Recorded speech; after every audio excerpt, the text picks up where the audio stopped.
Second thing, cohesive devices, okay? If you need help with cohesive devices, head to my YouTube channel.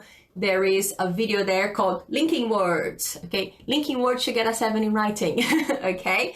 Because, as I said before, there is a whole section, okay, of the band descriptors, okay? That's how the examiners will look at your writing, okay? So they are looking for this. They are looking for cohesive devices. Okay, they are looking for linking words. They're looking for connectors. They're looking for conjunctions.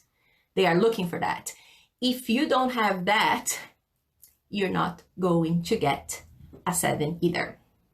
Okay, so you need, however, you need although, you need in addition, you need moreover, you need for example, you need for instance, you need all of these words if you want to get a 7 plus.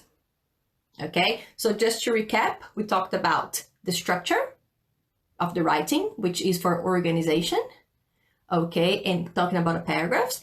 Then cohesive devices, okay, because the cohesive devices will help with the flow of your writing. And if your writing flows well, you will get a good score.